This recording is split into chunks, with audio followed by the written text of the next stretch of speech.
Moi, mä oon Matti Suomi. Mä oon metsästänyt 8-vuotiaasta asti mun isän kanssa. Mun isä vei mut aina nuorempana ja se oli niinku sen duunia ja totta kai se siitä sitten niinku jäi mulle se homma jatkettavaksi ja isä on kuollut ja semmoista. Kai siinä metsästämisessä on joku semmonen viehätys, että kun sä oot just saanut kaadettua jonkun kohteen ja sit sä meet sinne ja viilät sen kurku auki ja höyryy, kun on vähän kylmä ilma ja sit sä pääset vähän ripottelemaan sitä verta sun päälle. Sitten tulee semmonen vähän niinku primitiivisempi olo ja sä oot semmonen herra. Mehän ollaan sentään ihmiset ruokaketjun päässä, että metsästys on mulle enemmänkin vähän kuin harrastus, mutta kyllä se työstäkin menee joskus.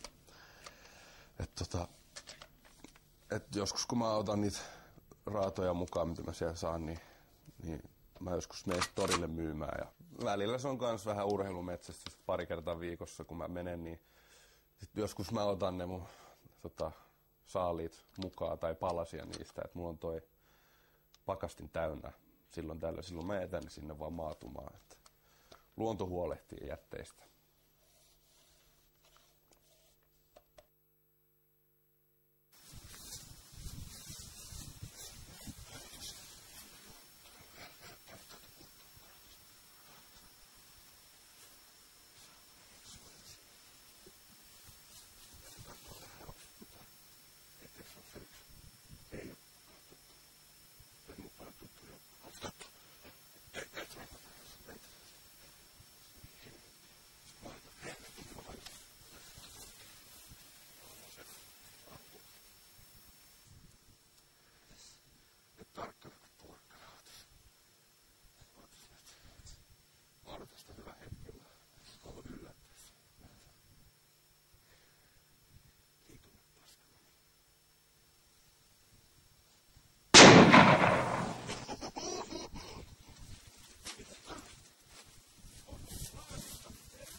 Mä oon nykyään siirtynyt isompi kalibeeri siihen luotiin. Ei näin niinku tapahtunut vaan niinku nipistää heti.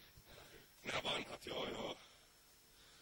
Mulla on nyt paljon isompi kuin tehdä käytettävissä. Katsotaan, että jää jotain ulostuloaukkoa anannaksen kokonaan. Melkein, mikä siinä naurattaa.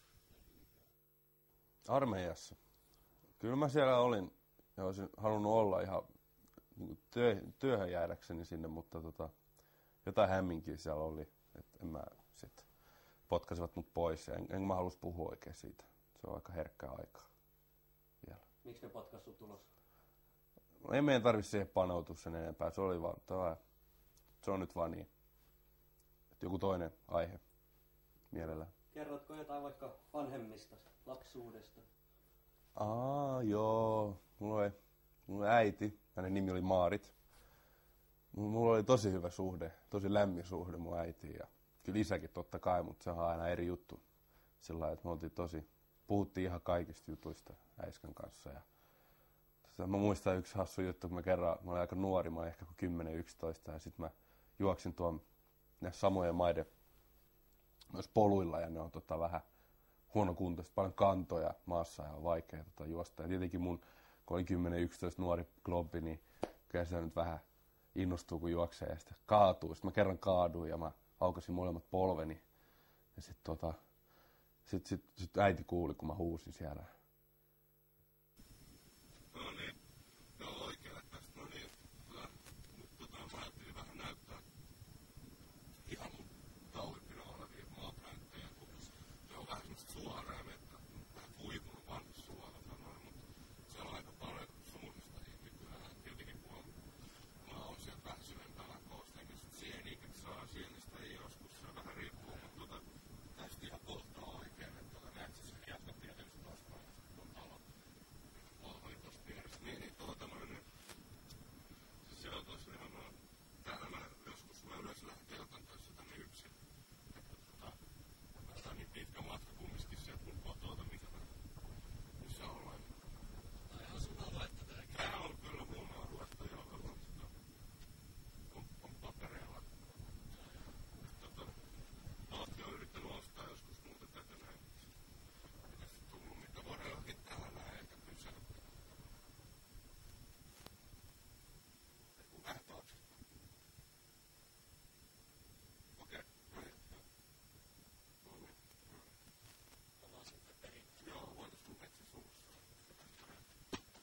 kävin yltä aika pitkälle.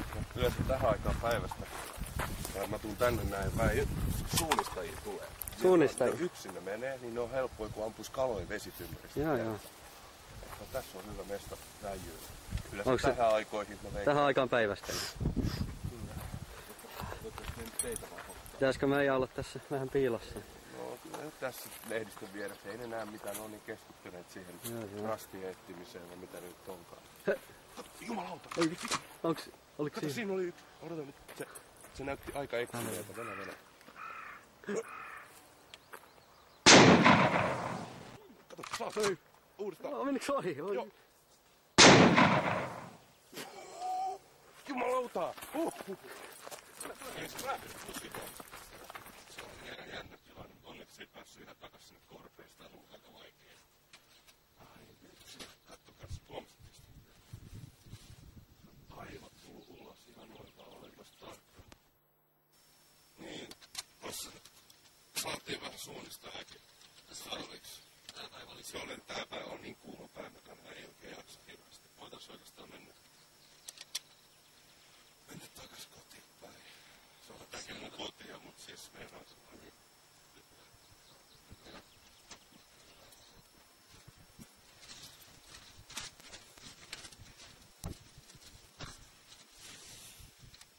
Mä ajattelin ehkä, että ois grillannut. Haluattais tässä tulla syömään?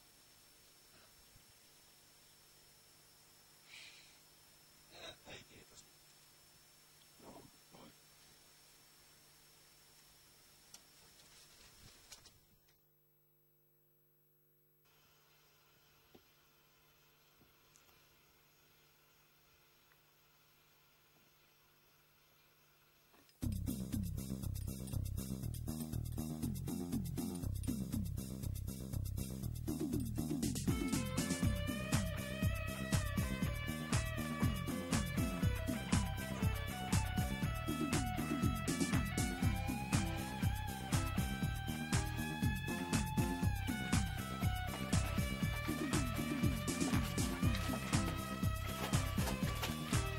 Kunto on sellainen juttu, joka tässä ammatissa pitää aika hyvänä.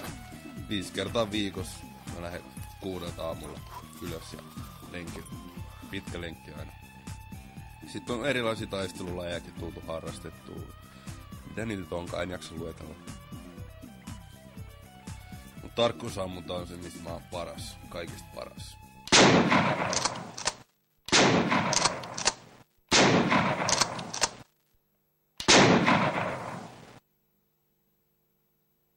Nappa 10 kaikki.